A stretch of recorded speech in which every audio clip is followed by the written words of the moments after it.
본문 말씀을 통해서 하나님의 능력 실행, 하나님의 능력 실행이란 제목으로 말씀 증가하겠습니다. 하나님의 그 능력이 어떤 사람에게 베풀어지는가, 또 누구를 통하여 그의 능력이 나타나시는가, 오늘 본 말씀을 통해서 살펴보게 되면 먼저 하나님의 만능의 능력은 하나님을 의뢰하는 자들에게 나타난다고 분명히 기록하고 있습니다. 오늘 본문의 내용은 바로 앞장에서는 일평생 동안 변함없이 하나님 앞에 온전하였다라고 평가받았던 아사의 후반부에 있어 그가 하나님을 의뢰하지 않고 사람을 의지하여 그 땅 가운데 사방의 평안이 중단되고 그 땅 가운데 전쟁이 시작되었다라고 하는 것을 말해주고 있습니다. 왕으로서 할 수 있는 일은 한 겁니다. 전쟁을 막기 위해서 외국 군대를 동원하고 외교적으로는 일을 이루었으나 그러나 그것이 하나님을 의지하는 것이 아니었다라고 이렇게 선지자를 통해서 훈계하고 있는 겁니다. 본문 7절에 그때의 선견자 하나니가 유다 왕에게 나와 그에게 이르되 왕이 아람 왕을 의지하고 왕의 하나님 여호와를 의지하지 아니하였으므로 아람 왕의 군대가 왕의 손에서 벗어났나이다. 그 일을 이루는 방법이 틀리지 않았으나 그러나 하나님을 신뢰하지 않고 의뢰하지 않고 사람을 의지한 결과 결국 사람의 종이 되었다라고 하는 것을 말해주고 있습니다. 하나님께서 어떠한 자에게 능력을 베푸시는지가 명확히 기록되었습니다. 9절에서 여호와의 눈은 온 땅을 두루 감찰하사 전심으로 자기에게 향하는 자들을 위하여 능력을 베푸시나니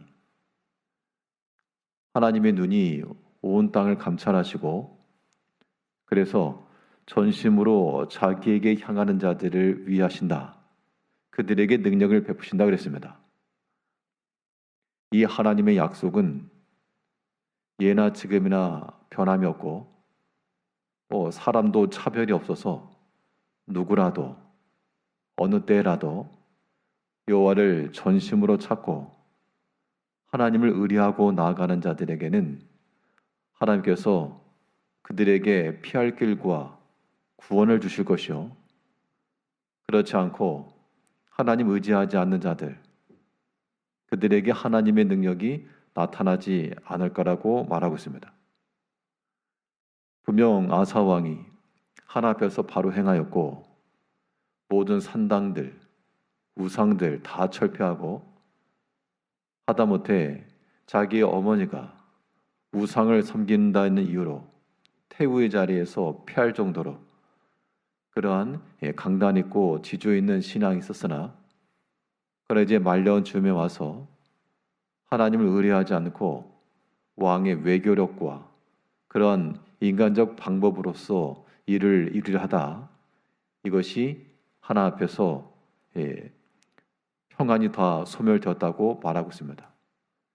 이제 우리가 오직 어떤 때라도 하나님을 먼저 찾고 하나님을 먼저 신뢰하고 어려움이 때가 있을 때 그때에도 하나님을 의지하면 하나님이 지켜준다는 겁니다. 8절에서는 구스 사람과 룹 사람의 군대가 크지 아니하며 말과 병거가 심히 많지 아니하더이까 그러나 왕이 여호와를 의지하였으므로 여호와께서 왕의 손에 넘기셨나이다. 이것은 15장에 나오는 사건으로 그 당시 구스 사람들이 100만 대군을 이끌고 쳐들어왔습니다. 그때 그 많은 숫자 앞에서도 그가 하나님 의지하여서 하나님께서 이기게 하셨는데 이제 북쪽 이스라엘 왕이 쳐들어온다는 소식을 듣고 이것을 해결하기 위해서 아람 왕을 의지했다가 그의 평안이 깨진 겁니다. 사람의 생각과 방법이 지혜로워서 그것을 일을 이룰 것처럼 보여도 사람보다 능력이 더 크시고 또 생각과 모든 것에 탁월하신 하나님을 더 크게 의지하는 우리가 되어야 되겠습니다.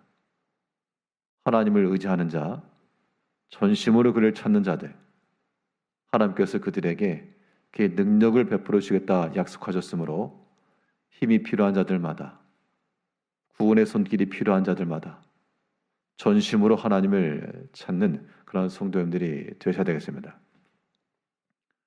또 하나님의 능력이 어떠한 자들에게서 나타나는가니 하나님을 신뢰할 뿐만 아니라 또한 그 선지자를 신뢰하는 자들에게 하나님께서 능력을 나타내신다 그랬습니다. 선지자라고 함은 그 사람 자체를 의미하지 않고 그를 통하여 나타나신 말씀을 의리하나 그 이야기고, 그 하나님 말씀을 전하는 그 선지자들도 신뢰하고 잘 따를 때 그때 하나님의 능력이 나타나는 겁니다. 오늘 본문에 나오는 아사는 그가 전에 선지자의 말을 듣고 마음을 강하게 하고 그렇게 해서 모든 종교 개혁을 이루었던 그의 모습은 사라졌고, 이제 그에게 훈계하고 하나님의 뜻을 전하던 이 선자를 도리어 옥에 가두고 노했다라고 말하고 있습니다.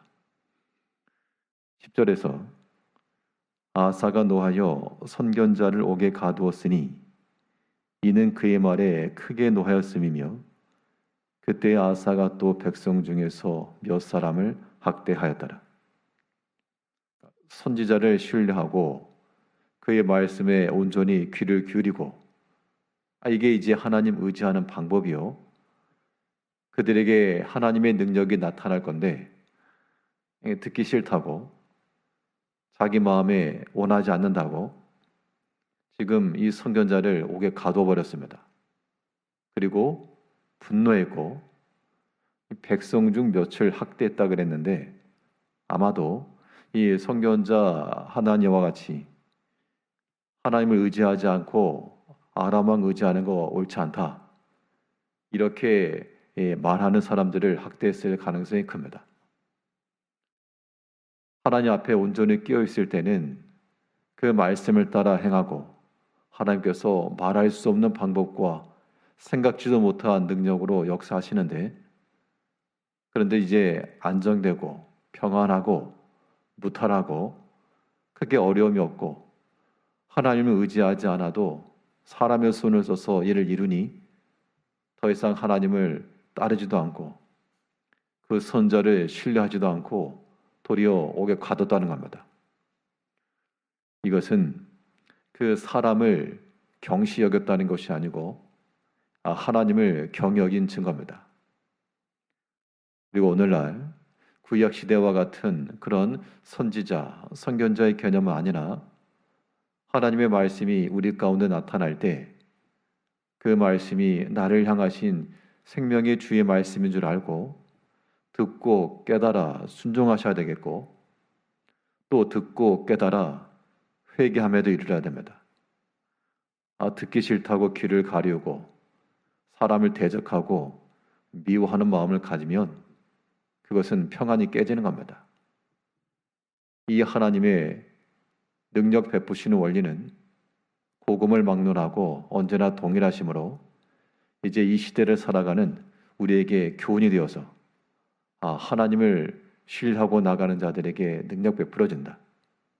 또 그 선지자를 신뢰하고 그 말씀을 따르는 자들에게 하나님께서 평안 주신다. 이 말씀 붙드시고 어떠한 때라도 어떤 상황이라도 하나님이 더 큰 상황이 되고 하나님이 더 좋은 상황이 되고 그런 마음을 가지고 모든 어려움의 때 또 위기의 때를 사람의 방법이 아닌 하나님의 뜻과 의지로서 잘 헤쳐나가시는 성도님들 되시기를 바라겠습니다. 기도하겠습니다.